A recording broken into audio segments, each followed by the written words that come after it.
Moving on with our discussion of wide area networks, we're going to talk about Internet Connection Basics. And I named this particular video Internet Connection Basics because it allows us to introduce two pretty important terms to the lexicon, and also because we're going to set up one of these elsewhere in the course and in our lab at the end of the video. So special consideration must be taken when connecting LANs to the Internet.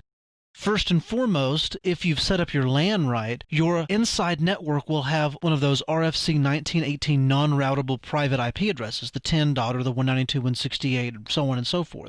Those addresses aren't valid on the Internet. If you hand them to an Internet router, most well-configured Internet routers will simply drop the packet and refuse to route it.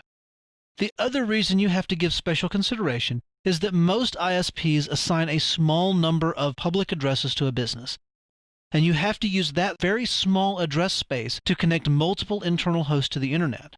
For example, your ISP may give you 32 IP addresses, and you have 468 computers on your network. Well, how are you going to get 468 computers to use 32 IP addresses? Well, luckily, technology to the rescue. In order to accomplish that, you can use two different technologies, NAT and PAT. Now, PAT stands for Port Address Translation, and it is used to connect multiple computers to the Internet using a single public IP address. Now, one thing to keep in mind, most people refer to this Port Address Translation as NAT.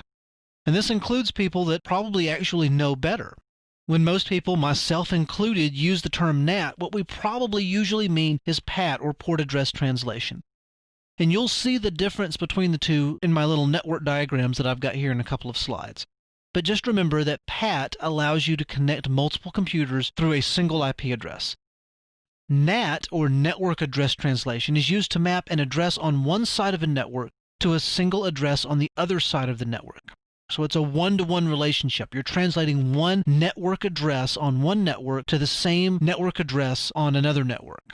Network address translation most commonly is used if you have overlapping networks. For example, you've just acquired a company and they happen to use the same internal network scheme as you already use. Well, you obviously can't just dump them onto your corporate network. You have to have a device that sits in the middle that translates those addresses so that your route tables don't get all confused when they see the same routes coming from two different directions. So let's give an example of each of these. Here's Port Address Translation, which is what most of these home internet gateways do. You have multiple machines on the inside of your network and they're connecting to a single internet host. So for the sake of argument, here's our internal machine, 192.168.1.50. We want to connect to a web server with the IP address 12.34.56.78. And in the middle we have a router that's acting as our PAT gateway, and it has those two IP addresses, 192.168.1.1, 98.67.54.32 on the outside. So we're assuming for the time being that routing is set up correctly. This guy over here has a default route that points to this guy. So it sends out a packet and it says my source address is 192.168.1.50. My destination is 12.34.56.78 on destination port 80. So my source port is 7000, the destination port is 80. This traffic gets to this PAT router.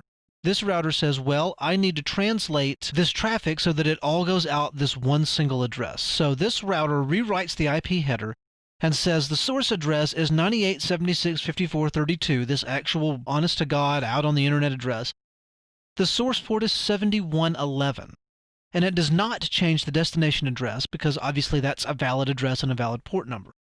Well, this guy then replies back and says, okay, here's my reply. Source address is 12.34.56.78. Source port is 80. Destination address is 98.76.54.32. It's replying to this guy on destination port 7111.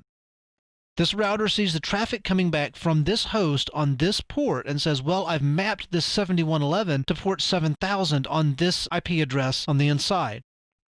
So this NAT device, or this PAT device to be more specific, rewrites the header again on the other side to say, hey, the source is still this guy over here, but I'm sending the destination back to this .50 on destination port 7000. So as far as this guy knows, he's directly talking to this guy. There's nothing at all in the middle here, which is as it should be. Now we'll set up both NAT and PAT in our lab, and you'll actually see this in action, and you'll see the debug commands, and it might make a little more sense at that point. So now let's talk about network address translation. We've got a similar setup. We've got a machine over here on the right that's 192.168.1.50. He's talking to a server over here that's at IP address 10.10.10.10. And for whatever reason, we have to have a NAT device here in the middle, and it has these IP addresses on it. It's got 10.10.10, 1, 2, 3, and 4. And the inside address is 192.168.1.1. Again, all of our routing is set up properly so that this guy's default gateway is this NAT device. So, this guy sends out a request on port 80. The source address is me on port 7000. The destination address is 10.10.10.10 on destination port 80. This NAT device then translates this 192.168.1.50 address to 10.10.10.2.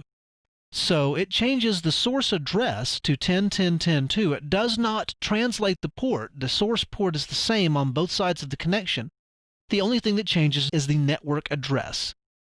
The destination address is 10.10.10.10 on destination port 80. Of course, the reply comes back to 10.10.10.2, which is on the outside of this NAT device, and it rewrites the header on the backside to send it back to this 192.168.1.50 address. So you can see the difference between port address translation and network address translation. The port address translation, for the most part, also includes network address translation because 99.99999% of the port address translation usage out there is for connecting to the internet through a single IP address or a pool of dynamically assigned IP addresses.